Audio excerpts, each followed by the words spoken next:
حضرت عمر کے زمانے میں اسلامی حدود 23 لاکھ مربع میل تک پھیل گئی ہیں، اور جب رات کے اندھیرے گہرے ہوتے عمر بھیس بدل کے مدینے کی گلیوں کا گشت کرتے۔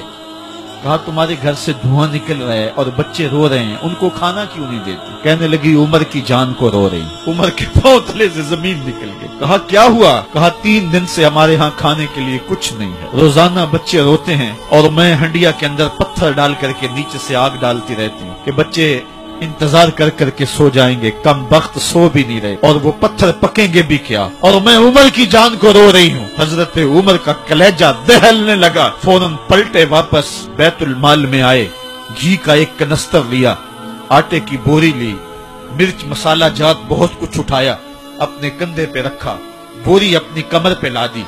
عمر بیت المال سے نکلے تو آپ کے خادم اسلم نے دیکھ لیا، آگے بڑھا، کہا میرے آقا میں اٹھاتا ہوں۔ عمر کی آنکھوں میں آنسو ہے۔ کہا اسلم قیامت کے دن میرا بوجھ اٹھا لو گے؟ کہا قیامت کے دن تو اپنا اپنا بوجھ اٹھانا پڑے گا۔ کہا عمر کو آج اپنا ہی اٹھانے دو۔ حضرت عمر وہ گھی کا کنستر اور وہ آٹے کی بوری سر پہ اٹھائے ہیں اور اس خاتون کے گھر جاتے ہیں اور دستک دیتے ہیں۔ وہ جب دیکھتی ہے اس کی جان میں جان آ جاتی ہے۔ کہا جلدی جلدی آٹا گوندو، اور عمر سبزی کاٹنے لگ جاتے ہیں۔ حضرت عمر رضی اللہ تعالی عنہ سبزی تیار کر دیتے، ادھر آٹا گند جاتا ہے، اور پھر اوپر چولہا رکھا جاتا ہے، چولہے کے اندر آگ رکھی جاتی ہے، وہ کھانا پکانے لگتی ہے، آگ بجھتی ہے۔ تاریخ نے لکھا ہے آگ بجھنے لگتی ہے، عمر جھک کر کے پھونکے مارتا ہے، عمر جھک جھک کے پھونکے مارتا ہے۔ کھانا پک گیا اور بچوں کے سامنے کھانا رکھ دیا، بچے کھا رہے ہیں۔ اب بچے رو رو کے نڈال ہو چکے تھے۔ حضرت عمر اپنے ہاتھوں کو اور اپنے گھٹنوں کو اور اپنے پاؤں کو زمین پہ لگا کے، جس طرح بکری کا بچہ چلتا ہے، ویڑے کے اندر کبھی ادھر چلتے ہیں کبھی ادھر چلتے ہیں، تاکہ بچے مجھے دیکھ کے خوش ہوں اور دل میں کہتے عمر جتنا رلایا ہے اب اتنا ہنسانا بھی پڑے گا۔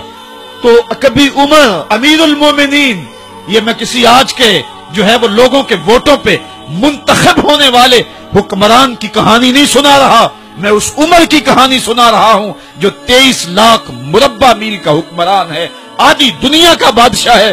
حضرت عمر جو ہے جس طرح بکری کا بچہ چلتا ہے، اس طرح اپنے ہاتھ اور اپنے گھٹنے زمین پہ ٹیک کر کے جو ہے وہ اس طرح چلتے ہیں۔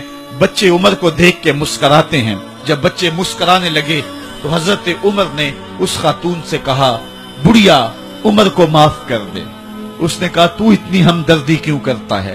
کہا عمر بیچارہ بڑا پھنسا ہوا ہے، فکر ہے اس کو یرموک و فسطاط و حلوان کی، جب فتح ہے مصر تو تیاری ہے ایران کی، آتے جاتے وفد سے ملاقات بھی کرتا ہوگا اور شب کو معلوم حالات بھی کرتا ہوگا، کانٹوں میں الجھی ہوئی بیچارے کی جان ہے، نیند اس کو بھی آتی ہے آخر وہ انسان ہے، میری بہن عمر کو معاف کر دے۔ اس نے کہا نانا عمر کی بات میرے سامنے نہ کر، قیامت کا دن ہوگا، عمر کا گریبان ہوگا اور میرا ہاتھ ہوگا۔ جب اس نے یہ بات کہی تو عمر برداشت نہ کر سکے، بچوں کی طرح بلک بلک کر رونے لگے۔ کہا وہ بد نصیب عمر تیرے سامنے ہے، آج ہی کہلا جو کہنا ہے، قیامت کے دن مجھے معاف رکھنا۔ اس نے کہا تو عمر ہے؟ کہا بد نصیب عمر تیرے سامنے کھڑا ہوں۔ میرے عمر کہتے ہیں اگر دجلہ کے کنارے ایک بکری کا بچہ بھی پیاسا مر گیا، اس کا حساب بھی عمر سے لیا جائے گا۔